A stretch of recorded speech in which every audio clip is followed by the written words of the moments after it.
স্বাগত দর্শক, ৭১ জার্নালে আপনাদের সাথে আছি আমি তানিয়া রহমান। সংবাদ পর্যালোচনা ভিত্তিক নিয়মিত এই অনুষ্ঠানে আমরা খবরের নানান বিষয় বিশ্লেষণ করি। পত্রপত্রিকা, টেলিভিশন, ডিজিটাল মিডিয়া ও নিউজ পোর্টালে যেসব খবর শিরোনাম হয়ে থাকে তা আমরা জানিয়ে দিই। সেই খবরের সাথে যুক্ত মানুষদের আমরা সংযুক্ত করি আমাদের আলোচনা টেবিলে। আমাদের স্টুডিও এবং অনলাইনে সংযুক্ত থাকা অতিথিরা সেসব খবরের গভীরে ঢোকেন। আজ আমাদের সাথে আছেন স্টুডিওতে বৈশাখী টেলিভিশনের head of news Ziaul Kabir Suman. অনেক ধন্যবাদ সুমন ভাই, যুক্ত হয়েছেন এবং সময় দিয়েছেন আমাদের। প্রধান খবর বলা যায় এই মুহূর্তে যে জ্বালানি তেলের দাম বাড়ানো হয়েছে।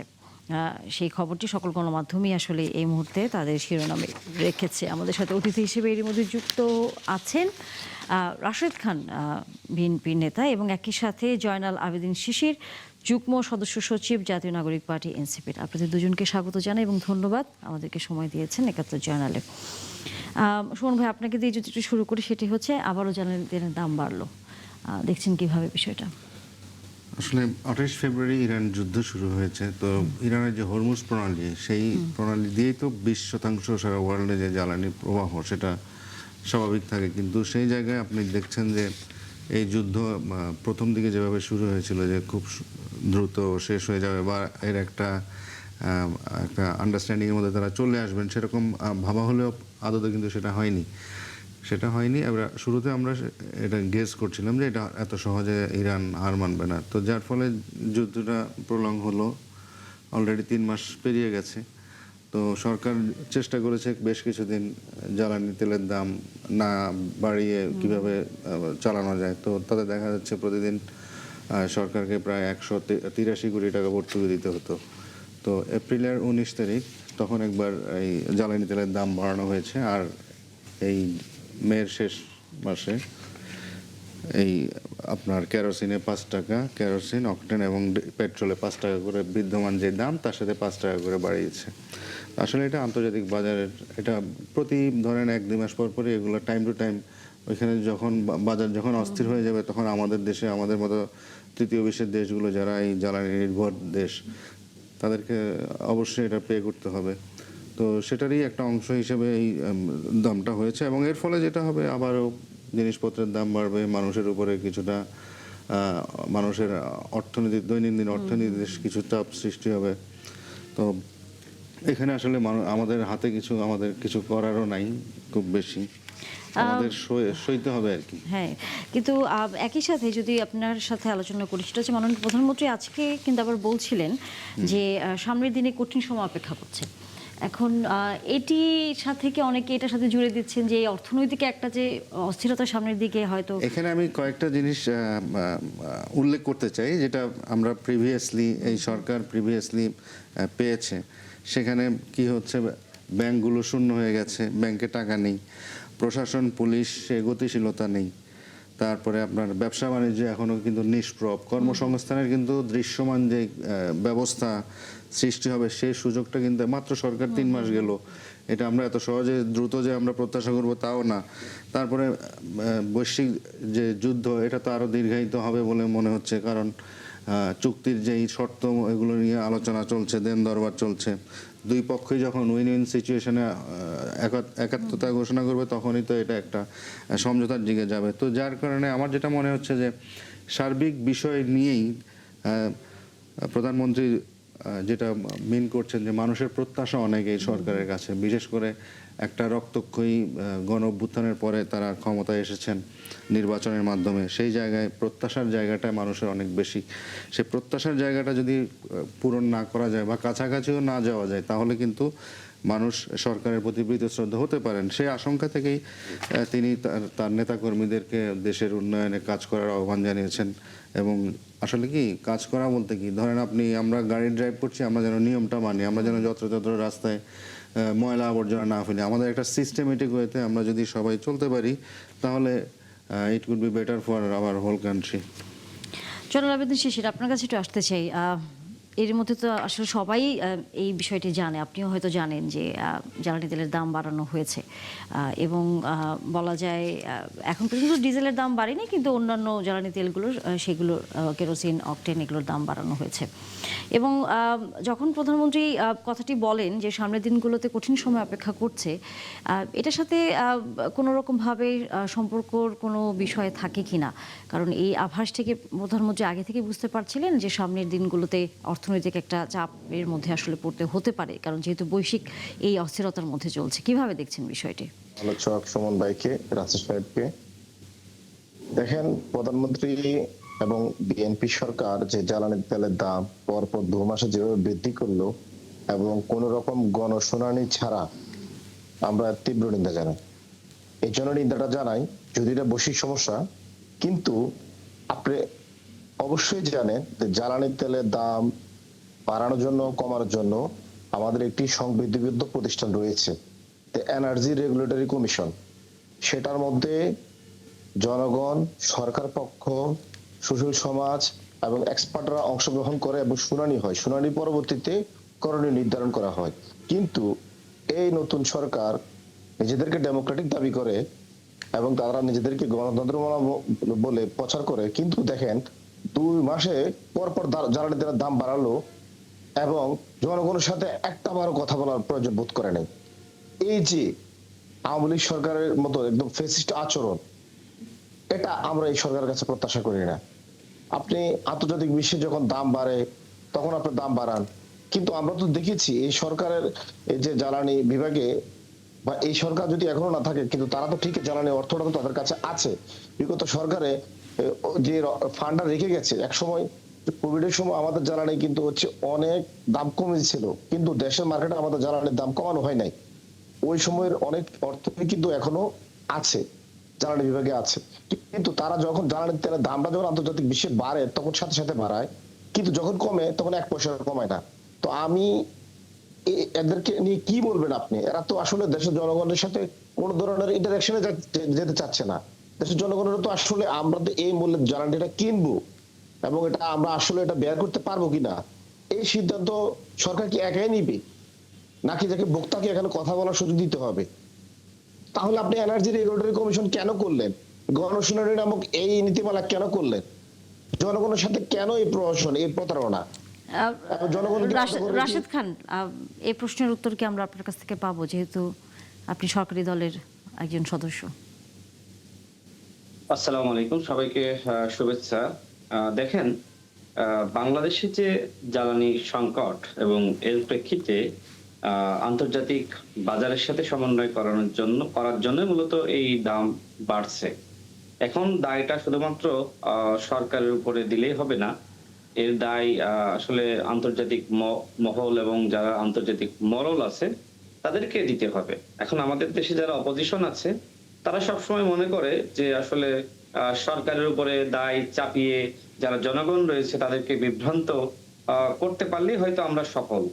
এখন বাংলাদেশ যদি ব্যর্থ হয়ে যায় তাহলে তারা কিভাবে সফল হবে আমি জানি না।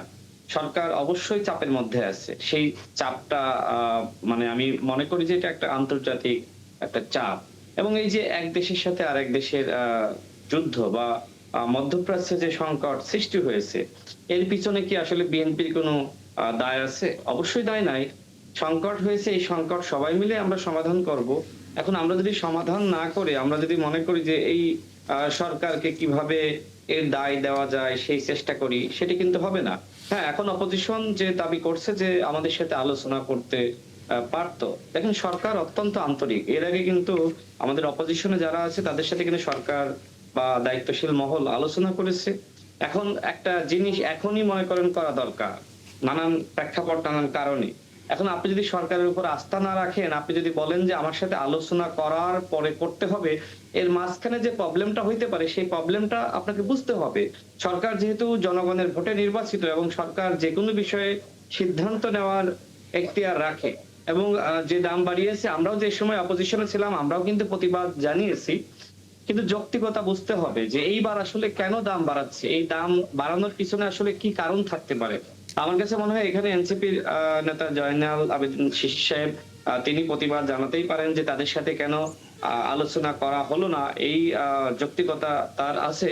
কিন্তু কথা হলো যে প্রবলেমটা কোথায় সেটাও কিন্তু তাকে ভাবতে হবে। আহ, নিশ্চয়ই আমরাও সে বিষয়ে পরবর্তীতে মন্তব্য পাবো।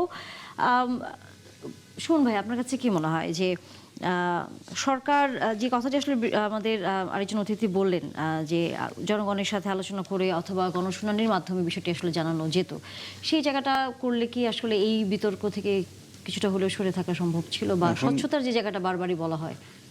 না, এখন আসলে সরকারের তো কিছু নিজস্ব নীতি বা পলিসি, যেগুলো যেটাই বলি তারা থাকেন, তো তারা হয়তো চিন্তা করছেন যে এটা যদি আলোচনা করতে যাই বা তাহলে সেক্ষেত্রে আন্তর্জাতিক বাজারের সাথে সমন্বয় নাও হতে পারে, কারণ সেখানে এনসিপি বা জামাত তারা বার্গেনিং করে আরো কাটছাট করে সরকারের যেই লক্ষ্য উদ্দেশ্য যে এখান থেকে এত কোটি টাকা সাশ্রয় করে বা ভর্তুকি যাতে না দিতে হয়, সেই হয়তো লক্ষ্য অ্যাচিভমেন্ট হতো না, সেই জন্য হয়তো আলোচনা করেননি বলে আমার প্রাথমিকভাবে মনে হচ্ছে আর কি।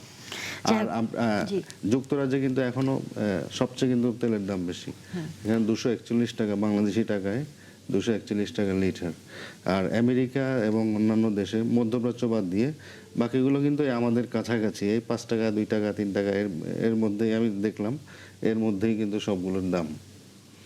তো বাইরের দেশের কিন্তু আমরা, আপনি প্রথমে একটা কথা বলছিলেন যে দাম তো না হয় বাড়ানো হলো, হয়তো মানুষ এটা মেনেও নেবে, কিন্তু এটার যে একটা প্রভাব যে অন্যান্য জায়গায় পড়ে, সেটি আসলে নিয়ন্ত্রণটা করাটার জন্য আসলে কোনো কিছু কি এখন থেকে ভাবা দরকার কিনা, কি মনে করেন? মনিটরিং ছাড়া আমি আর কিছু দেখছি না, কারণ কারণ আপনি জ্বালানির ফলে আপনি বাস ভাড়া বাড়িয়ে দিবেন, তারপরে পরিবহন সেক্টরে তো পুরাই, তারপরে এটার উপরে সবজি শাকসবজি পরিবহন এগুলোর উপরে, তারপর সবকিছুই একটা প্রভাব তো বাজারে পড়বে, সরাসরি পড়বে, এবং এটা জনগণকে এই টাকা দিয়ে কিনতে হবে, বাড়তি টাকা দিয়ে। তো সেই জায়গাতে আমার মনে হয় বাজার মনিটরিং, পরিবহন মনিটরিং এগুলো করে যতটুকু করা যায় আর কি, মানুষের দুর্ভোগ যতটুকু কমানো যায়, এর বেশি এই মুহূর্তে আর কিছু বলার নেই। আমরা আসলে সেই প্রত্যাশায় রাখতে চাই। রাশেদ খান, আপনার কাছে একটু আসতে চাই, আলোচনাটা একটু অন্যরকম। সেটি হচ্ছে, আজকে আপনি আপনার ভেরিফাইড ফেসবুক পেজে একটি পোস্ট দিয়েছেন এবং সেখানে এনসিপির শীর্ষস্থানীয় নেতাদের নিয়ে বেশ মন্তব্য করেছেন। একটু বলবেন যে এই মন্তব্যগুলো আপনি করেছেন বা যে তথ্যগুলো আসলে আপনি দিয়েছেন, সেই ক্ষেত্রে আসলে সেটির সত্যতা কতটুকু, সেটা নিয়ে অনেকেই বারবার প্রশ্ন তুলছেন। এটি রাজনৈতিক উদ্দেশ্যে করা, এরকমও অনেকে বলছেন। আমি তো বিস্তর একটি লেখা প্রকাশ করেছি। আপনি আসলে কোন বিষয়ে জানতে চাচ্ছেন, যদি স্পেসিফিক করতেন। আমি শীর্ষস্থানীয় নেতা বলতে আসলে আসিফের এখানে কথা আছে, নাহিদ ইসলামের কথা আপনি বলেছেন, আপনি নাসিরউদ্দিন পাটোয়ারির কথা বলেছেন। আসিফের কথাও যদি আমরা আসলে বলি, সেটি হচ্ছে আসিফ মাহমুদ সজীব ভুঁইয়াকে জামায়াতের আমির তিনি আসন ছাড়েননি কারণ তার দুর্নীতির কারণে। আচ্ছা, আমি এই বিষয়ে বলি। এখানে শিশির আছে এবং এনসিপির শীর্ষ নেতৃবৃন্দ অনেকে একসময় আমাদের সাথে রাজনীতি করতো, যে কারণে সবার সাথে মোটামুটি সখ্যতা থাকা খুব স্বাভাবিক। তো আসিফ মাহমুদকে নিয়ে যে ধরনের বিতর্ক, সেই বিতর্ক তো আসলে সবাই জানে। বিশেষ করে তার এপিএস এর যে দুর্নীতি, আমরা কয়েকদিন আগেও একটি গণমাধ্যমে দেখলাম যে তার গাড়ি চালক ভাই কিভাবে কোটিপতি হয়েছে, মানে এপিএস মজ্জেমের ভাই। এবং আসিফ মাহমুদের কিছু তথ্য বিভিন্ন সময় আমার কাছে এসেছিল, এবং আমি এই বিষয়গুলো নিয়ে একজন সিনিয়র উপদেষ্টার সাথে আলোচনা করেছিলাম, এবং কিছু বিষয়ে কথা হয়, তখন তিনি আসলে অবাক হয়েছিলেন। দেখেন, এই যে জামাতের আমির আসিফ মাহমুদকে আসন ছাড়লো না, এটি কি আসলে মিথ্যা?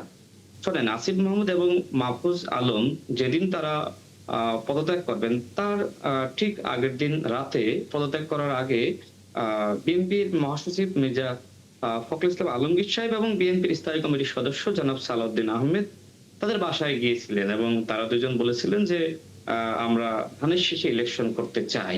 তো সেক্ষেত্রে বিএনপির পক্ষ থেকে বক্তব্য ছিল এরকম যে আমরা এটি নিয়ে ভাবছি। তবে মাহফুজ আলমের বিষয়ে যেটি বলা হয়েছিল যে উচ্চ পক্ষ হবে সামনে, সেক্ষেত্রে সেটি নিয়ে ভাবা যায়। অর্থাৎ মাহফুজ আলমকে উচ্চ পক্ষে নেওয়ার একটি আলোচনা হয়, এবং আসিফ মাহমুদের ব্যাপারে আসলে বিএনপি কোনো ধরনের সিদ্ধান্ত জানায় না।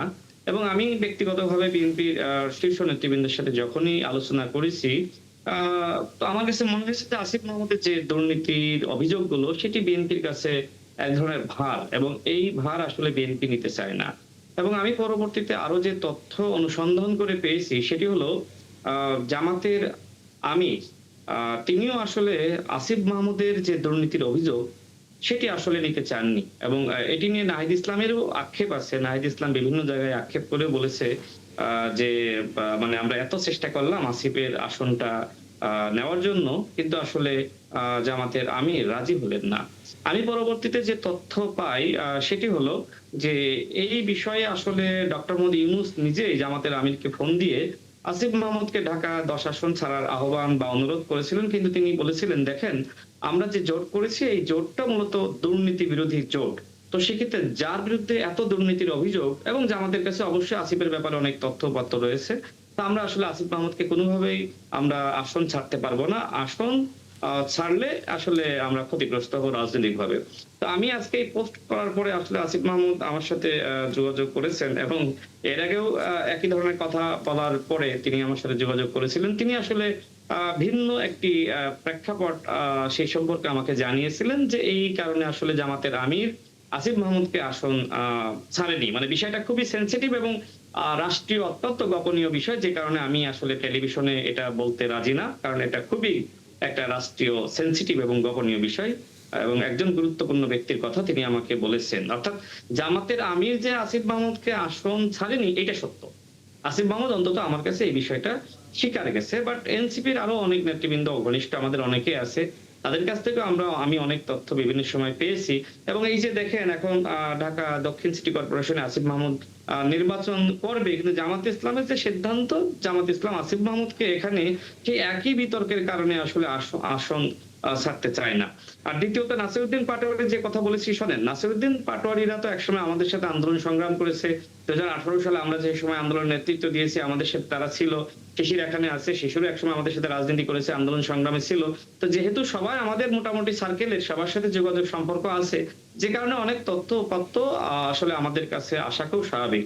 নাসিরউদ্দিন পাটোয়ারি জাতীয় নাগরিক কমিটির তিনি আহ্বায়ক ছিলেন, এবং সেই সময় মোহাম্মদ এজাজ যিনি পরবর্তীতে ঢাকা উত্তর সিটি কর্পোরেশনের তিনি প্রশাসক হলেন, তিনি মূলত নাসিরউদ্দিন পাটোয়ারির সাথে আসলে রাজনীতি বা একটি সংগঠন করতেন।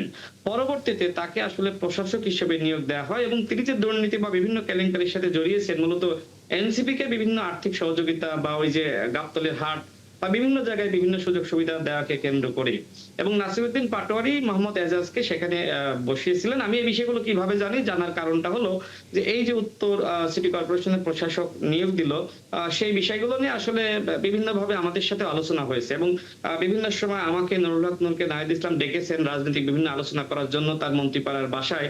সেখানে তাদের সার্কেলে যারা ছিল, নাসিরউদ্দিন পাটোয়ারি, মাহফুজ আলম, আসিফ মাহমুদ, মোটামুটি সবাই থাকতো, সেখানে রাজনৈতিক আলোচনা করতো। এবং আমি প্রত্যেকটা আলোচনায় দেখেছি নাসিরউদ্দিন পাটোয়ারি বারবার টাকার কথা বলতো।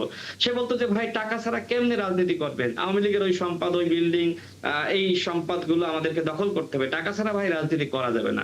তো আমি সেই বিষয়টা আসলে স্পষ্ট করেছি। এবং আর হান্নান মাসুদের বিষয়গুলো তো আপনাদের সবার কাছে ওপেন সিক্রেট। আমি আর একটা সিক্রেট আপনাদেরকে বলি, নিশ্চয়ই আপনারা জানেন যে 3 জন আত্মগোপনে থেকে কিন্তু গণ অভ্যুত্থানের নেতৃত্ব দিচ্ছিল। যিনি আসলে ভিডিও করছিলেন সেখানে ছাত্র দলের একজন নেতা জিসান ছিলেন। তো যাই হোক, জিসানের সাথে হান্নান মাসুদের খুব ভালো সম্পর্ক ছিল, জিসান আবার হাতিয়ার। তো এই কারণে আসলে আমি অনেক তথ্যপত্র পেয়েছি। নোয়াখালীর একজন এমপি ছিলেন যাকে আসলে বিমান বন্দর পর্যন্ত পৌঁছে দিতে হবে, এ কারণে সেই এমপির এপিএস বা পিএস হান্নান মাসুদের সাথে একটা রেস্টুরেন্টে বসেছিল। সেখানে আসলে আপনার এই হান্নান মাসুদ তিনি আসলে 4 কোটি টাকা দাবি করেছিলেন, কিন্তু তারা আসলে 1 কোটি টাকা দিতে রাজি হয়েছিল। পরবর্তীতে হান্নান মাসুদ সেই ছাত্র দল নেতা জিসানকে, মানে যে ক্যামেরা ধরতো বা ভিডিও করে দিত, তাকে বলছিল যে ভাই আপনি 4 কোটিতে ডিল করেন। তো এছাড়া ওই যে থানা থেকে চাঁদাবাজদেরকে সারিয়ে আনা, বন্দরের উপদেষ্টা হওয়া, বন্দর নিয়ে কেলেঙ্কারি, অর্থাৎ আমরা কি না জানি, ওপেন সিক্রেট। এনসিপির আমি মনে করি যে এনসিপির শীর্ষ 1 ডজন নেতা বিভিন্নভাবে দুর্নীতির সাথে জড়িয়েছে। এবং হাসনাত সার্জিসের যে আসলে ডিসি নিয়োগের কেলেঙ্কারি, এই তথ্য আমি আসলে কিভাবে পেলাম, যমুনা টেলিভিশনের একটা ফুটেজ আমাকে সার্জিস আলমের একজন খুব ঘনিষ্ঠ বন্ধু আমাকে দেয়, যে দেখেন এই যে দরবেশ সেই তানভীরের সাথে আপনার মানে সার্জিস বের হচ্ছে। তো এটা তো আসলে আমিও জানতাম না। আমি কিভাবে পেলাম? আমাকে তথ্য দেওয়া হয় এবং নিশ্চয়ই সেই সময় যুগান্তর টেলিভিশনে যে ফুটেজ প্রকাশিত হয়েছিল যে ডিসি নিয়োগ কাকে কাকে দেওয়া হবে, সেখানে আসলে ওই দরবেশ বাবা তানভীরকে দেখা যাচ্ছিল এবং পরবর্তীতে আমিও অনুসন্ধান করে পেয়েছি যে আসলে এই দরবেশ বাবা তানভীরকে সেখানে পাঠিয়েছিল হাসনাত এবং সার্জিস। এই বিষয়গুলো এনসিপির অনেকেই জানে। এবং আরেকটি বিষয় আপনাকে যুক্ত করি, দেখেন গণঅভ্যুত্থানের সময় হাসনাত এবং সার্জিস তারা শেখ হাসিনাকে টিকিয়ে রাখার জন্য ব্যাপকভাবে চেষ্টা করছিল এবং এই সংক্রান্ত হাসনাতের একটি বক্তব্য বা অডিও আমি কিন্তু প্রকাশ করেছি, সেটা আমার কাছে এসেছিল। তো ওই সময় হাসনাত বারবার চেষ্টা করছিল কোনোভাবেই যাতে আসলে মানে কনফ্রন্টেশনটা না বাঁধে, হলের দিকে না যাওয়া, মিছিল মধুর ক্যান্টিনের দিকে না যাওয়া। এমনও ঘটনা ঘটেছিল যে 3 আগস্ট যে আসলে এক দফার ঘোষণা দেওয়া হবে, এটা হাসনাত সার্জিস অনেকটা জানতো না। মানে তারা ওই যে 19 জুলাই যেহেতু আওয়ামী লীগের প্রতিনিধির সাথে বা সরকারের প্রতিনিধির সাথে ওই সময়কার আওয়ামী লীগ ফ্যাসিস্টদের সাথে সাক্ষাৎ করলো বা সংলাপ করলো, যে কারণে তাদেরকে আসলে পলিসি সিদ্ধান্তের বাইরে রাখা হয় এবং এই বিষয়গুলো এনসিপি সবাই জানে। এখন যেহেতু রাজনীতি করছে তারা এই বিষয়গুলো স্বীকার যাবে না। বাট আমার কাছে যতটুকু তথ্য রয়েছে, হাসনাত এবং সার্জিস আসলে জাতির সাথে বেইমানি করেছে এবং একজন ছাত্র উপদেষ্টা শপথ নেওয়ার আগে 7 আগস্ট রাত 2টার সময় আমাকে বলেছিল যে ভাই, হাসনাত এবং সার্জিস জাতির সাথে বেইমানি করেছে। এবং গণঅভ্যুত্থানে আমি একটি বই লিখেছি। আমি বই লিখতে গিয়ে আসলে অনেক তথ্য অনুসন্ধান করেছি, অনেকের সাথে কথা বলেছি। তো কথা বলতে গিয়ে আমি যেটি জানলাম, যে সময় নাহিদ ইসলাম, আসিফ মাহমুদ, আবু বাকের মজুমদার এবং নুসরাত তাবাসসুম তাদেরকে মারধর করা হচ্ছিল, বন্দী করে রাখা হচ্ছিল, ওই একই সময়ে পুকুর পাড়ে, ডিবির পুকুর পাড়ে সেখানে হাসনাত এবং সার্জিস ঘুরছিল ফিরছিল, বাতাস খাচ্ছিল, পাখি দেখছিল আর জুস খাচ্ছিল। এই ঘটনাগুলো সত্য। এই জন্য আমি কয়েকদিন আগে একটি বক্তব্য দিয়েছিলাম যে আসিফ মাহমুদ যে বই লিখেছে এই বইটা আসলে একপাক্ষিক বই। এবং পরবর্তীতে আসিফ মাহমুদের সাথে আমার কথা হয়েছে, তিনি বলছেন যে ভাই যতটুকু পেরেছি লিখেছি। তো এখন মানে গণঅভ্যুত্থানে তো আসলে দুইটা চরিত্র আছে। প্রথমত নাহিদ এবং আসিফের খুব সাহসী ভূমিকা ছিল। দ্বিতীয়ত হাসনাত এবং সার্জিস তারা আওয়ামী লীগকে টিকিয়ে রাখার জন্য বা ওই ক্ষেত্রে শেখ হাসিনা যা চায় সেটি বাস্তবায়ন করার জন্য কাজ করছিল এবং এনসিপির শীর্ষ নেতৃবৃন্দ এটি সবই জানে। এবং আমি পরবর্তীতে বই লিখতে গিয়ে যতটুকু তথ্য অনুসন্ধান করে পেয়েছি যে তারা পরবর্তীতে আসলে এটি নিয়ে আলাপ আলোচনা করেছে এবং এ নিয়ে আসলে আমি মানে সার্জিসের কাছেও আমি বিভিন্ন প্রশ্ন করেছি। আমি হাসনাতের সাথেও কথা বলার চেষ্টা করেছিলাম যে হাসনাত শুরুতে রিপ্লাই দিল, পরবর্তীতে রিপ্লাই দেয়নি। আপনি যেহেতু তথ্যের কথা বলছিলেন রাশেদ খান, একটি তথ্য আপনার কাছ থেকেও তাহলে আরেকটু জেনে নিতে চাই। নিশ্চয়ই আপনিও জানেন যে গতকাল আমরা দেখেছি যে কুমিল্লা জেলা প্রশাসক তিনি একটা বক্তব্য দিয়েছেন যে রাজস্ব তহবিল থেকে আসিফ 15 এবং হাসনাত 10 কোটি টাকা নিয়েছেন। সেই বিষয়ে কি আপনার কাছে কোনো সুনির্দিষ্ট তথ্য আছে? দেখেন, প্রথম আলোতে একটি সংবাদ প্রকাশিত হয়েছিল, উপদেষ্টা আসিফ মাহমুদ তার নিজ উপজেলা মুরাদনগরে সেখানে 453 কোটি টাকার বরাদ্দ নেয় এবং দ্বিতীয় সর্বোচ্চ বরাদ্দ নেয় মানে এনসিপির মুখ্য সমন্বয়ক হাসনাত আব্দুল্লাহ, তার এলাকা দেবীনগরে, সেখানে বরাদ্দ নেওয়া হয় 338 কোটি টাকা। দেখেন, কুমিল্লার অন্যান্য উপজেলা গুলোতে কিন্তু বরাদ্দ দেওয়া হয়নি। এবং এই যে জেলা প্রশাসক তিনি গতকাল যে কথা বললেন যে আসিফের এলাকায় 15 কোটি আর আপনার ইয়ের এলাকায় হাসনাত আব্দুল্লাহ এলাকায় 10 কোটি টাকা দেওয়া হলো। এখন আমার কথা হলো যে এইটা কি আসলে দুর্নীতি না? যেখানে শিশিরের এলাকায় কোনো বরাদ্দ যায়নি, রাশেদ খানের এলাকায় বরাদ্দ যায়নি বা অন্য কোনো রাজনৈতিক নেতা তার এলাকায় বরাদ্দ যায়নি, এগুলো অবশ্যই দুর্নীতি।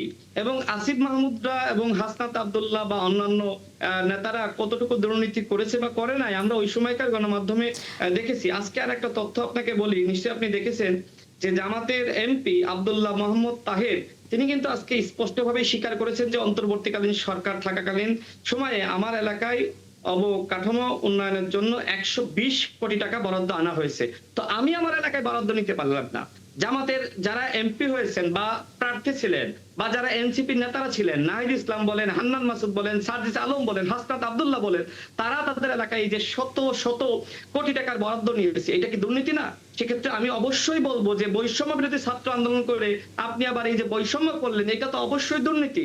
দেখেন, ওই সময় নিশ্চয়ই দেখেছেন যে আসিফ মাহমুদ ঢাকা 10 আসনে নির্বাচন করবে, এই জন্য তিনি সেখানকার মসজিদ, মাদ্রাসা, মন্দির সেখানে কি পরিমাণ আসলে বরাদ্দ নিয়েছিলেন।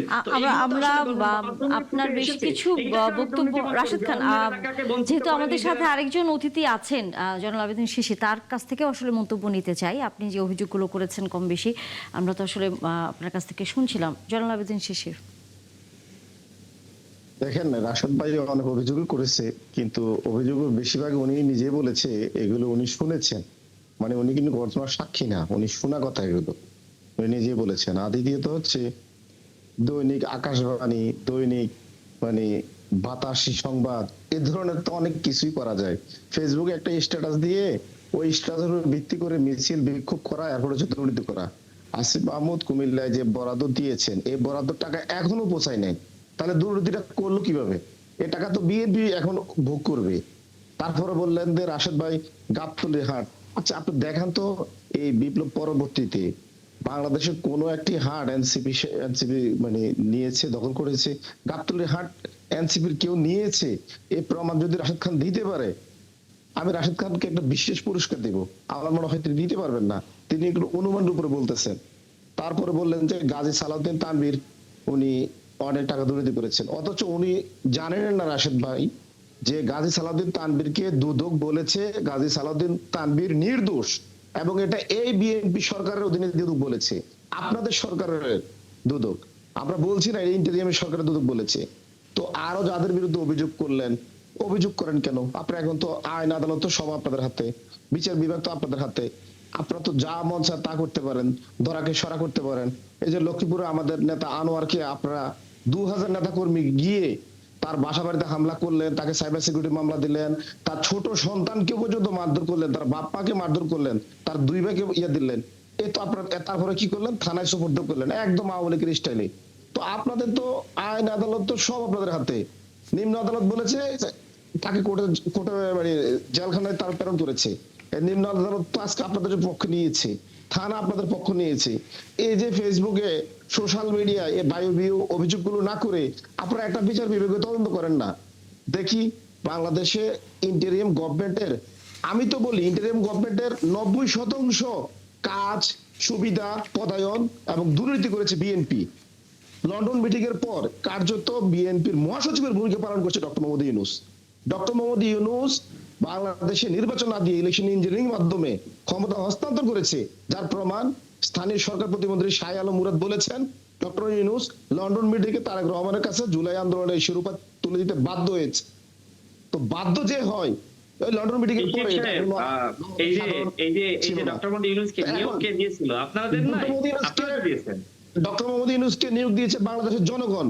যদি আমরা যদি নিয়োগ দিতাম, আমরা নাহিদ ইসলামকে তো প্রধানমন্ত্রী বানানোর কথা ছিল, কারণ আপনি পৃথিবীর যে কোনো বিপ্লব পরবর্তীতে, উদ্বোধন পরবর্তীতে যে নির্বাহী ক্ষমতাকে চ্যালেঞ্জ করে এবং যে সরকারের পতন দাবি করে, সে তো নিয়ম অনুযায়ী চিরাচরিত নিয়ম অনুযায়ী প্রধানমন্ত্রী হয়। আমরা যদি ক্ষমতা লোভী হইতাম তাহলে তো নাহিদ ইসলাম এখানে প্রধানমন্ত্রী হওয়ার কথা, আমরা তো হই নাই। আমরা তো সবাই মিলে একটা জাতীয় সরকার করতে চেয়েছি। আপনারা যে বারবার আমাদের কথা বলেন, আমি তো একদম ধরে দিতে পারবো বিপ্লব পরবর্তীতে বাংলাদেশে প্রত্যেকটা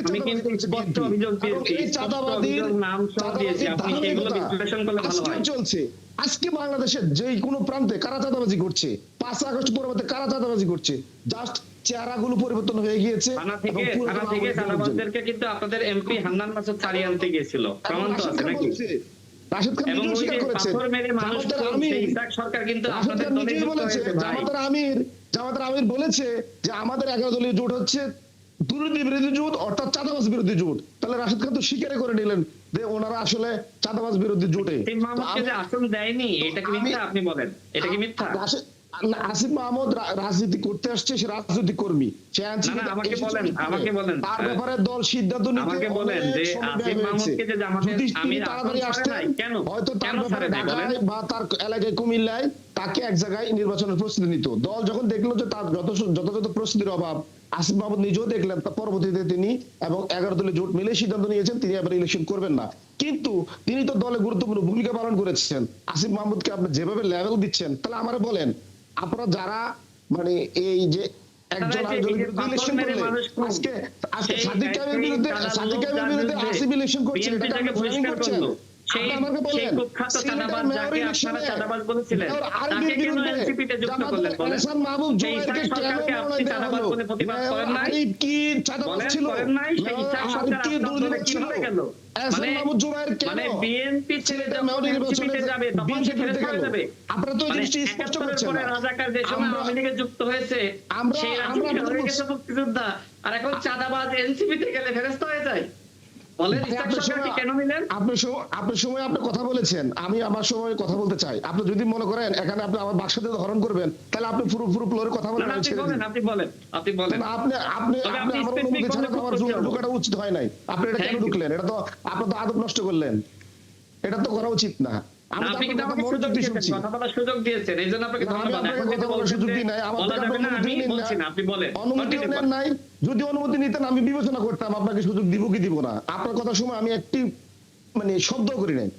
আপনারা যে বলছেন কিন্তু আজকে আমার কথার আপনি উত্তর দিয়েছেন এবং আন্তরিকতা দেখিয়েছেন। আমি যে সময় বলতে গিয়েছি, আপনি যদি আমার সময়ও বলতেছেন, আমি আপনাকে সুযোগ দেব। না না, আমি এটা এই দিবেন। ধরনের আমি এই ধরনের কোনো চর্চা করি না। একজনের কথার মধ্যে আরেকজন ঢুকি না, আমি কোনো সুতে ঢুকি না। আশা করি পরবর্তীতে সুত আপনি আপনার এই ধৈর্যটা বজায় রাখবেন। ধৈর্য মহৎ গুণ। আপনি এখন ক্ষমতাসীন হয়েছেন, আপনাদের শরীরে এত পরিমাণ অধৈর্য যে মানুষের বাড়িতে এখন মব করে মানুষের বিরোধী নেতা কর্মীদেরকে ঠিক আনোয়ার আওয়ামী লীগ তো- স্টাইলে আনোয়ার তো আপনাদের কেউ না, আপনারাই তো আনোয়ারকে আপনারা অন করেন না। এখন আনোয়ার কি করে NCP নেতা হলো? আনোয়ার তো NCP কেউ না, আপনারাই তো বলেছেন।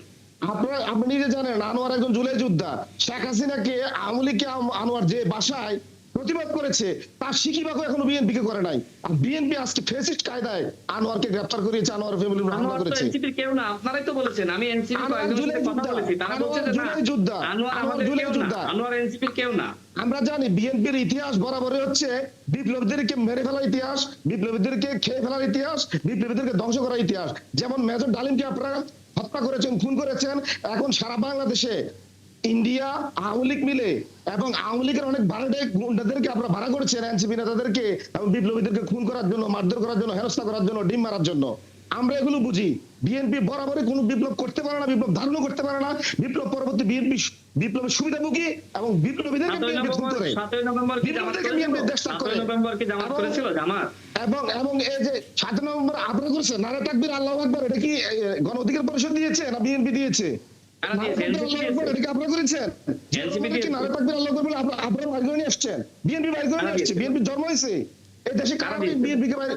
বিএনপি তো এদেশে একটা দল, যে দলটা হচ্ছে জনগণকে বিরোধী দল থাকতে তো উদ্ধার করে না। এত বাজে বিরোধী দল, এত দায়িত্বজ্ঞানহীন বিরোধী দল, তাদেরকে জনগণ উদ্ধার করা লাগে। যেমন জিয়া রহমানকে উদ্ধার করছে দেশে, খালেদা জিয়া 91 সালে উদ্ধার করেছে এবং 91-তে খালেদা জিয়াকে প্রধানমন্ত্রী কেন বানাইছে। উদ্ধার করলো? এবং- কেন? কেন? আপনিও তো ছিলেন, অমুক ছিল, মনোনয়ন তমুক ছিল। ঘটিয়ে কেন? বিএনপি এদেশের মানুষকে কেন জিয়াউর 17 বছর নিপীড়ন রহমানকে করেছে দেশের উদ্ধার করলো? এবং কারণ জিয়াউর রহমান 76 জুলাই এদেশের স্বাধীনতার মানুষ ঘোষক। বিএনপিকে উদ্ধার করেছে। জিয়াউর রহমান স্বাধীনতার ঘোষক। বিএনপি আজকে যে যে বাংলাদেশের আচরণ কথা করছে, বলছেন, বিএনপি কে জিয়াউর এদেশের রহমানকে জনগণ আর উদ্ধার করবে না। কথা বলতে হবে। এই জিয়াউর বিএনপি, রহমান স্বাধীনতার ঘোষণা না দিলে আজকে এই বাংলাদেশ পেতেন না।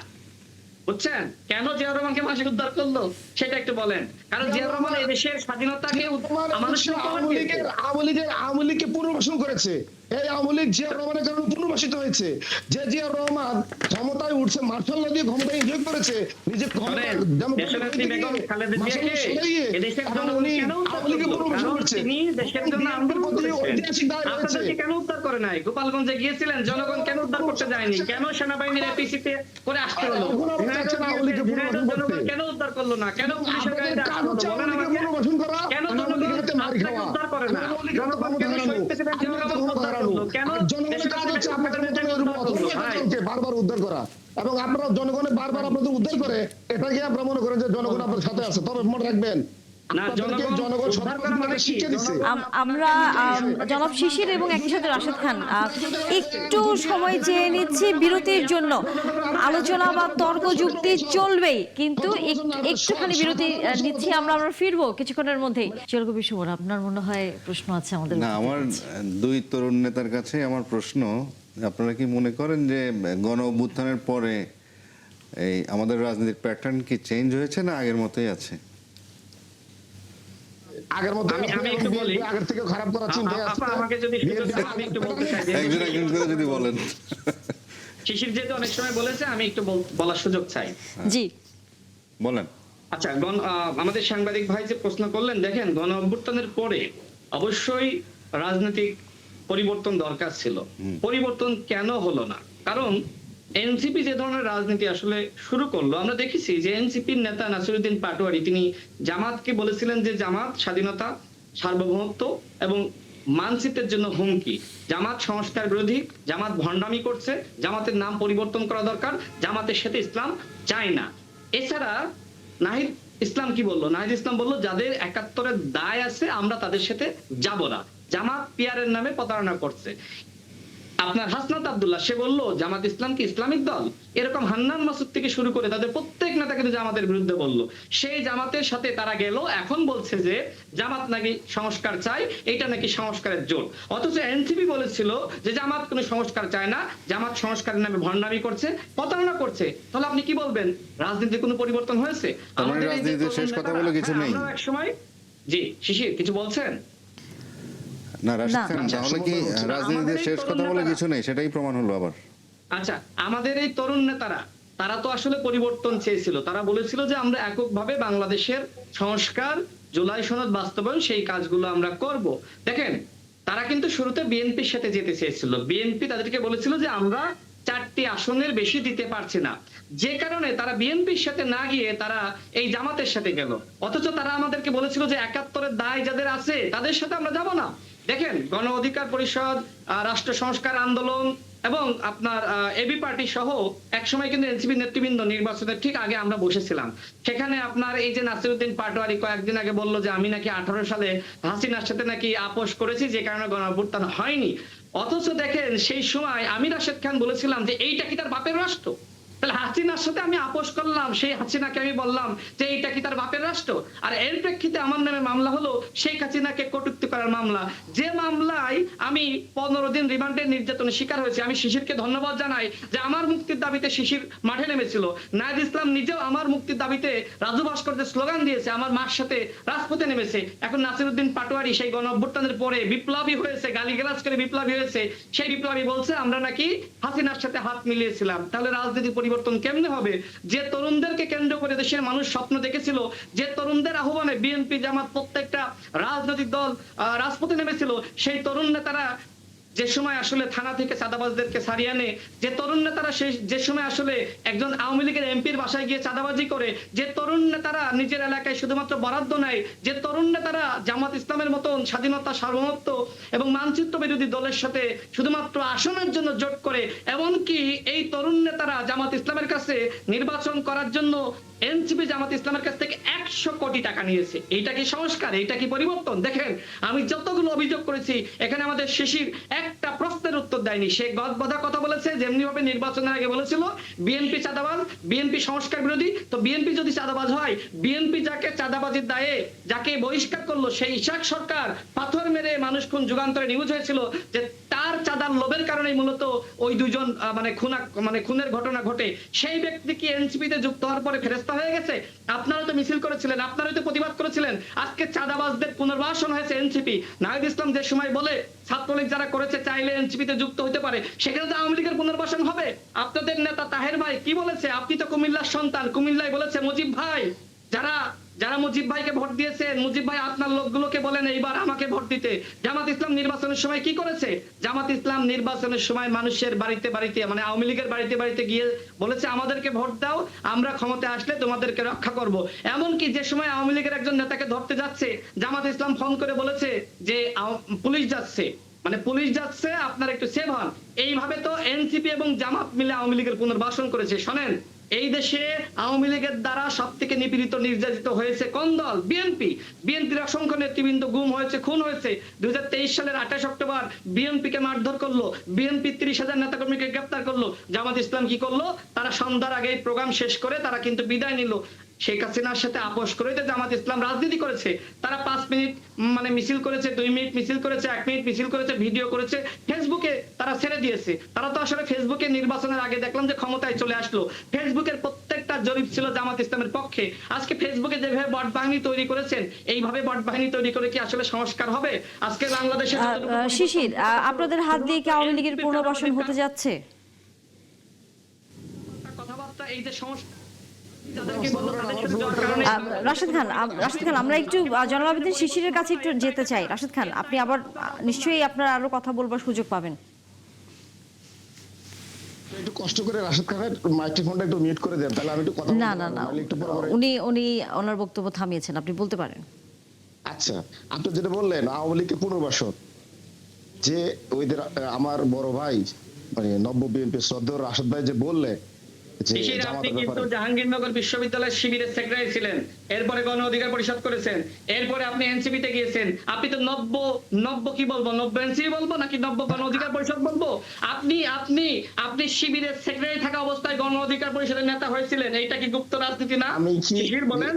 আমি কি বাংলাদেশের শিবিরের সেক্রেটারি ছিলাম না দক্ষিণ এশিয়া শিবিরের না, সভাপতি ছিলাম? আপনি তো জাহাঙ্গীরনগর বিশ্ববিদ্যালয়ের শিবিরের সেক্রেটারি ছিলেন না? জাহাঙ্গীরনগর ওই সময় আপনি শিবিরে গণ নাই, অধিকার আপনি পরিষদের সেক্রেটারি রাজনীতি পান কোত্থেকে? করেছেন পরিচয় প্রকাশ করে, আচ্ছা, আজকে আপনি আমাকে শুনেন, নব্য বিএনপি শুনেন, বলেন? আপনার মানে আমার সাথে প্রত্যেকটা যুক্তিতে, অভিযোগ, আমার সাথে আপনার তর্কে না পেরে আপনি অভিযোগ যে ব্যক্তিগত বাইরে আক্রমণ অভিযোগ, করছেন, তাই না? আপনি আপনি বিন্দু ব্যক্তিগত মাত্র প্রমাণ আক্রমণের করতে জায়গাটা পারবেন কেন না। আপনি আসলেন? যে অভিযোগ করেছেন আমার বিরুদ্ধে করেছেন, রাশেদ খান আসিফের বিরুদ্ধে করেছেন, না, নাহিদের আপনি কি বিরুদ্ধে করেছেন। জনগণটা দখল করেন না শিশির?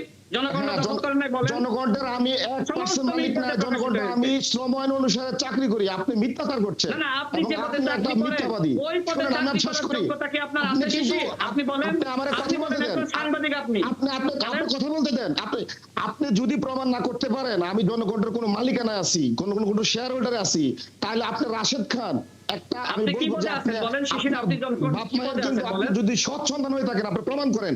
আপনার বাপ মায়ের যদি আপনি সৎ সন্তান হয়ে থাকেন প্রমাণ করেন আমি জনগণের কোনো না, মালিকানা আপনি তো আছি, বাপ মার কোনো শেয়ার। সন্তান, আপনি তো আপনার বাপ মার জানার সন্তান না। করবেন, আমি আপনি বলছি, আজকে আমরা ব্যক্তিগত আক্রমণ না করি, আমরা ব্যক্তিগত আক্রমণ না করি। সময় দিলাম, আমি আপনাকে যত সুযোগ চান সময় চান দিলাম, আপনি শুধু প্রমাণ করবেন আমি জনগণের 1% মালিকানায় আছি। আমি জনগণের সময় মালিকানা না, অনুসারে আমি আপনি এখানে যে চাকরি পদে করি, গিয়েছেন, তার আগেও আমি এই চাকরি পদে তো করতাম। আপনি যেতে আমি পারেন না, সেই যোগ্যতা আমি আপনার তার আগেও হয়নি। চাকরি করতাম। আমি সাংবাদিকতা ডিপার্টমেন্টের স্টুডেন্ট, আমি বাংলাদেশে আজকে 9-10 বছর সাংবাদিকতা করি। আমি পেশাদার সাংবাদিক, এটাই আমার পেশা এবং আমার সবাই চিনে। আপনি যতই চেষ্টা করেন এখানে মিথ্যাচার করতে পারবেন না। এই যুগে এসে কেউ কারো দখলদার বলতে পারে না।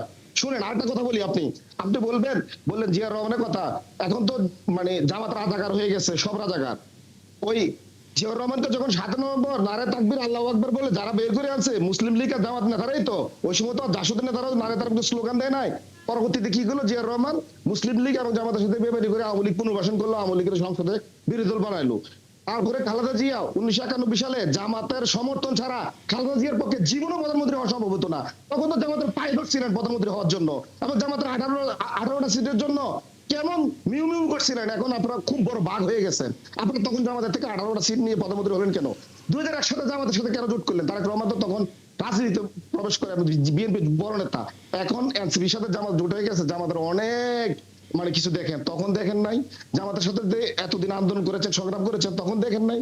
জামাত এখন আপনাদের কাছে এনসিপির সাথে জামাত জোট হলে জামাত মানে আপনি এনসিপি দোষ করে ফেলছে এবং এনসিপি কেন ওদের সাথে গেল। আচ্ছা আমি আপনাদেরকে বলি, আপনাদের দলের শাহ আজিজ বিএনপির সিনিয়র ভাইস প্রেসিডেন্ট ছিলেন, একজন প্রখ্যাত রাজাকার, তাকে আপনারা দেশের প্রধানমন্ত্রী বানাইছেন। আরেকজন প্রখ্যাত রাজাকার হচ্ছে আব্দুর রহমান বিশ্বাস, যাকে আপনারা রাষ্ট্রপতি বানাইছেন।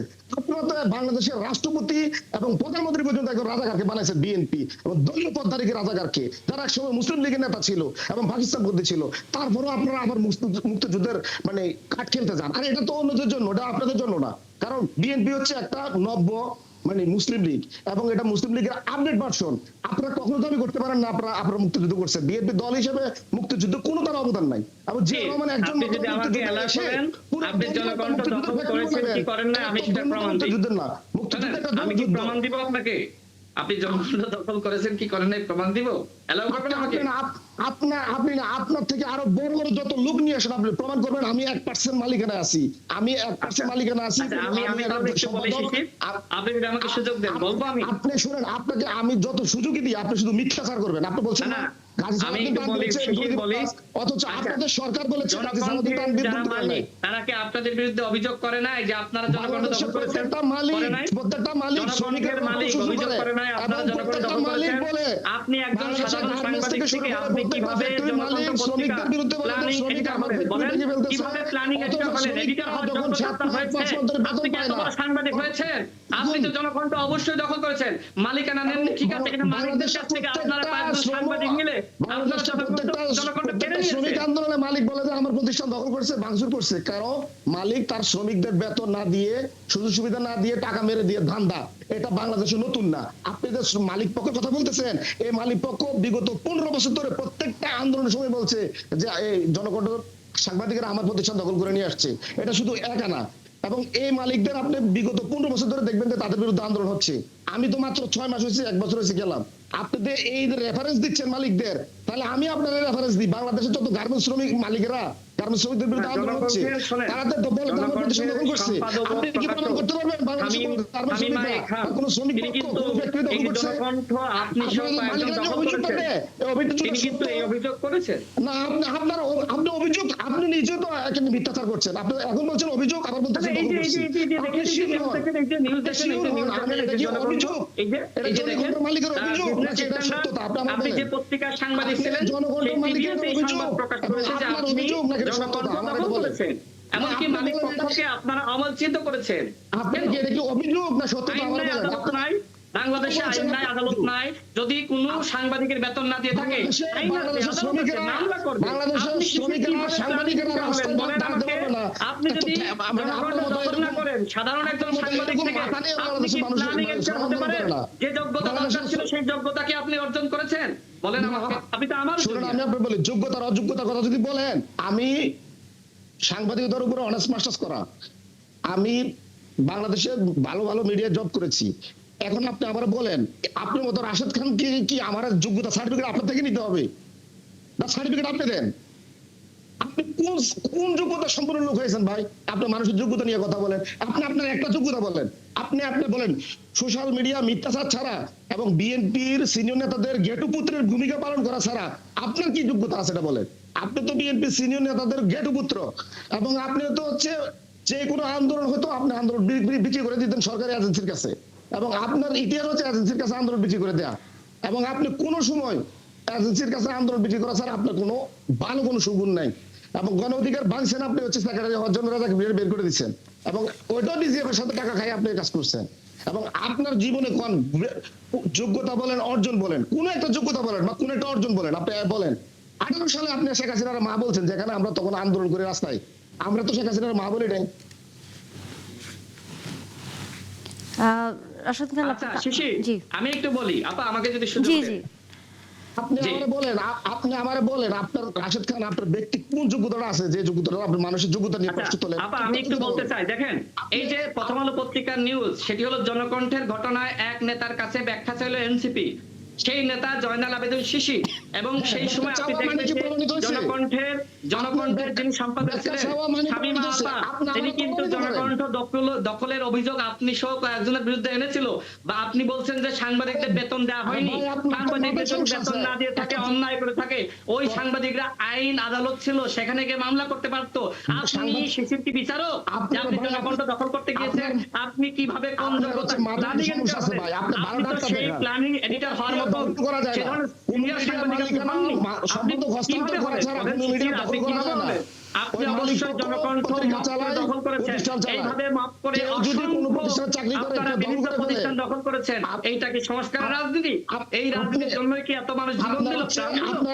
আপনি ভালো একজন ডাক্তার দেখান, কোন প্রতিষ্ঠান দখল করে না, কোন সাংবাদিকরা কোন দখল, আপনার ভালো ডাক্তার দেখান দরকার, এবং আপনার ডাক্তার আমি দিব। প্রথম আলো পত্রিকার নিউজটা না, এইটা দিয়ে এনসিপি যে আপনাকে কারণ দর্শায় নোটিশ দিয়েছিল, আপনি জানতেন? এনসিপি প্রমাণ করছে যে আমি এটা দখল করছি। এনসিপি না, পৃথিবীর কোন আইনবিদ কেন দিল এটা? এনসিপি তাহলে এই নোটিশটা কেন দিল? কেন দিল এটা এনসিপি? কেন দিল? এখানে শ্রমিক আন্দোলন করতে গেলে শ্রমিকরা মালিক পক্ষকে অবরোধ করবে, মালিকের কারখানা ঘেরাও করবে, এবং মালিককে বাধ্য করবে টাকা দেওয়ার জন্য, শ্রমিকদের পাওনা বুঝিয়ে দেওয়ার জন্য। এটাই শ্রমিক আন্দোলন। এর জন্য যত অভিবাদ দেন আপনারা, কোনো কিছু আমরা করি না। জনকণ্ঠ পত্রিকা আমরা শ্রমিক ছিলেন না, সাংবাদিক ছিলেন না, আপনি কেন অন্য পত্রিকা ছেড়ে এসে আপনি কেন জনকণ্ঠ পত্রিকার প্ল্যানিং এডিটর হলেন? আপনি তো কিছু ছিলেন না জনকণ্ঠ, কিছু ছিলেন বলেন? আমি আপনাকে বলি, শুনেন, আপনার মতো এরকম অসুস্থ লোক যারা শ্রম আইন বোঝেন না, আমি যে কোনো প্রাইভেট প্রতিষ্ঠানে আমি আপনি সুস্থ লোক? আপনি অসুস্থ লোক, আমি নিশ্চিত। আপনি যদি প্রমাণ করতে চান, আমি আপনাকে বলবো সত্যি, আপনি চিকিৎসা করেন, আমি ধরে নিলাম আমি অসুস্থ লোক। এবার আমি যে অভিযোগগুলো আনলাম এইগুলোর উত্তর দেন। বাংলাদেশের সাংবাদিকরা এক হাউস থেকে আরেক হাউসে চাকরি উৎপাদন করেন। আপনি যেহেতু বলতেছেন মিডিয়ার সামনে সব সাংবাদিকরা শুনতেছে, হাসতেছে। আচ্ছা শিশির, আপনি বলেন, সব সাংবাদিকরা হাউস জামাতের আমির এনসিপির যে মুখপাত্র আসিফ মাহমুদ, তাকে যে আসন ছাড়ে না, এটা কি মিথ্যা? আপনার মতো অসুস্থ লোক থেকে না, তাকে যে আসন ছাড়ে না, এটা কি মিথ্যা? এটা কি মিথ্যা? এখন ওই জায়গায় যাচ্ছেন কেন? আপনারা বলছেন আমি দখল করছি, এটা প্রমাণ করেন না। আন্দান বছরকে ছাড়া থেকে চাঁদাবাজদেরকে ছাড়িয়ে আনে না, এটা কি মিথ্যা? আপনি কোন লিগ্যাল হয়নি আমি জনগণের বিভিন্ন 100% নেতারা দখল কি করছি। বিভিন্ন বন্দরের উপদেষ্টা হয়নি? আমি- শোনেন, আমি আপনারা শুধু আপনি- দখলের কথা বলেন, কি আমি- দখল? বিভিন্ন প্রতিষ্ঠান দখল, শুনেন, মানে বিভিন্ন প্রতিষ্ঠান দখল, আপনার হাট দখল, বাজার দখল, বন্দর দখলের কথা আপনারা কেন বলেন না? বলেন বাংলাদেশের তো। সমস্ত কেন? হাট ঘাট বন্দরে মাঠ কি ছিল গরুর বলেন হাট তো? থেকে শুরু বন্দরে করে কি ছিল? সবকিছু আপনারা দখল করছেন। এই দখল করতে গিয়ে দলীয় কোন দলের 200 নেতা কর্মীরা মব করে খুন করে ফেলছেন, এবং আপনারা এক গ্রুপ আরেক গ্রুপের বিরুদ্ধে আজরাইল শোনেন, পালন করছেন। শোনেন, আপনারা আপনারা যা শুরু করেছিলেন, আপনারা দলের নেতা ওই যে কর্মীদের জান নেপালে কবজ করেন। গণঅভ্যুত্থানের পরে, নেপালে গণঅভ্যুত্থানের পরে আপনাদের নেতাদের তরুণরা ক্ষমতায় জান আসলো, কবজ করেন। আপনারা কেন এক ক্ষমতায় গ্রুপ আসতে আরেক পারবেন না? গ্রুপের কারণ জান কবজ আপনারা করেন। যেভাবে আপনারা চাঁদাবাজি তো শুরু যুগের করেছিলেন, দলীয় এই যে আজরাইল। ডক্টর মোহাম্মদ ইউনূস আপনাদের এই 5 আওয়াজ বছর দলের ক্ষমতায় ভূমিকায় থাকুক, বাংলাদেশের স্লোগান একমাত্র শুরু করে আমরা দিলেন। আসলে আলোচনাটা অনেকটা ব্যক্তিগত জায়গায় চলে যাচ্ছে বারবার, একজন আরেকজনকে আমরা ব্যক্তিগত আক্রমণ করে ফেলছি, যদিও রাজনীতির আলোচনাটা হতে পারলে হয়তো ভালো হতো। আজকে আর আসলে আলোচনা করবার সুযোগ একেবারেই নেই। রাশেদ খান ধন্যবাদ, জয়নুল আবেদিন শিশির আপনাকেও ধন্যবাদ। হয়তো আগামীতে রাজনীতি নিয়ে আমরা আলোচনা করতে চাই, কারণ আপনারা রাজনীতি দলে নেতৃত্ব দেন, আপনাদের কাছ থেকে আসলে আমরা এইরকম ব্যক্তিগত আক্রমণ আসলে গণঅভ্যুত্থান পরবর্তী আমরা বেশ কিছু ভোকাল পেয়েছি যারা মোটামুটি কথাবার্তা বাগ্মিতা আছে। আমরা দেশের বাইরের খবর নিয়ে আলোচনা করতে চাই এবং যুদ্ধ নিয়ে আলোচনা করতে চাই, কারণ যুদ্ধের কারণে এরই মধ্যে আমাদের তো জ্বালানি তেলের আবারও দাম বাড়তে হয়েছে, এটা আমরা শুরুতেই আলোচনা করছিলাম। এবং যেভাবে যুদ্ধ বিরতি মুখে বলছে কিন্তু বিক্ষিপ্তভাবে হামলা হচ্ছে আমরা দেখছি, এর মধ্যে ট্রাম্প সরাসরি জানিয়ে দিয়েছে যে তার মেনে নেওয়া যদি শর্ত না মানে ইরান, তাহলে আসলে ওয়াশিংটন এবার সম্পূর্ণ শক্তি দিয়ে ইরানের উপর হামলা চালাবেই এবং ইরানের বলা যায় এক ধরনের নিশ্চিহ্ন করে দেওয়ার মতো অবস্থানে ওয়াশিংটনের মধ্যে আসলে প্রস্তুতি নিয়ে নিয়েছে। চিরকবি সুমন, আপনার কাছে এটা আসতে চাই, সেটি হচ্ছে যে কি মনে হচ্ছে যে এই যে ট্রাম্পের, যদিও ট্রাম্পের এই হুমকিগুলো সকালে একরকম বিকালে একরকম, আশ্বস্ত হওয়ার সুযোগ নেই যে উনি আসলে কি করতে ডোনাল্ড চান। ট্রাম্পের বক্তব্যের মধ্যেই কিন্তু আপনার দ্বিচারিতা রয়েছে, মানে দুই রকমের কথাবার্তাই তিনি বলেন, এবং কখন কি বলেন এটাও একটা ইন্টারেস্টিং বিষয় হয়ে যায়। তো উনি একদিকে বলছেন যে পারমাণবিক নিরস্ত্রীকরণ এবং হরমুজ যদি খুলে না দেওয়া হয় তাহলে উনি সর্বস্ব উনি প্রেশার দিবেন এবং সব তছনছ করে দিবেন, এরকম হুমকিও তিনি দিচ্ছেন। কিন্তু আসলে আদতে কি সেটা সম্ভব? কারণ স্কাই নিউজে দেখলাম একটা ইন্টারভিউতে ট্রাম্প বলেছেন যে ইরানে হামলা ভুল ছিল, এরকম একটা মন্তব্য তিনি করেছেন, এবং এর আগে ইরাকের বিষয়ে উনি কথাবার্তা বলেছেন। তো এই সব কিছু মিলিয়ে আমার যেটা মনে হয় যে এই যে পর্যন্ত তাদের দুই পক্ষই তাদের যেই চাওয়াটা, যে সেটা যখন এক সুতোয় না আসলে এই বিভেদ, এই যুদ্ধ, এই টেনশন এটা চলতেই থাকবে, এবং এটা পুরো পৃথিবী এটা সাফার করবে, বিশেষ করে জ্বালানি তেলের দিক দিয়ে। সেটার আসলে প্রভাব তো আমরা আজকে দেখলামই কিছুক্ষণ আগে, আমাদের এখানেও আসলে বাড়াতে হয়েছে জ্বালানি তেলের দাম। অধ্যাপক AGM নিয়াজউদ্দিন, আন্তর্জাতিক সম্পর্ক বিশ্লেষক, যুক্ত হয়েছেন। অনেক ধন্যবাদ জনাব নিয়াজউদ্দিন, যুক্ত হয়েছেন আপনি আমাদের সাথে। মার্কিন প্রেসিডেন্ট যেই দুটি শর্ত এর মধ্যে খুব এটা কি শক্ত করে দিচ্ছে যে যেভাবেই হোক পারমাণবিক কোনো অস্ত্র ইরান তৈরি করতে পারবে না, হরমুজ প্রণালীর নিয়ন্ত্রণ তাদের কাছে থাকবে, এই যে জায়গায় তাদের এই অবস্থানটি, শক্ত অবস্থানটি, এটি নিয়েই তো আসলে এর আগে আমরা হরমুজ প্রণালী যদিও দ্বিতীয় পর্যায়ে এসেছি, কিন্তু পারমাণবিক অস্ত্রের কথাটা বলেই তো ইরানের উপর হামলার প্রক্রিয়াটি আসলে শুরু হয়। এখানে আপনার কাছে কি মনে হয় যে এই শর্ত তো প্রথমেও ইরান মানেনি, এখনো মানছে না এবং মানবেও না বলে তারা জানিয়েছে, তাহলে সামনের দিনগুলোতে যুদ্ধের অবস্থা আসলে কি হতে যাচ্ছে? ধন্যবাদ আমাদের সহ আলোচক সহ সবাইকে ঈদের শুভেচ্ছা। আপনি যে প্রশ্ন করেছেন, দেখুন ইরান কিন্তু নিয়মতান্ত্রিক ভাবে এই যে দীর্ঘদিন ধরে আলোচনার মধ্যে থেকে গত প্রায় 1 দশকেরও বেশি সময় ধরে একটা আলোচনার মধ্যে দিয়ে তারা পরিমিত পরিমাণে ইউরেনিয়াম তারা ব্যবহার করছিল শান্তিপূর্ণভাবে, বিদ্যুৎ ব্যবহার এবং বিভিন্ন কাজে ব্যবহারের জন্য।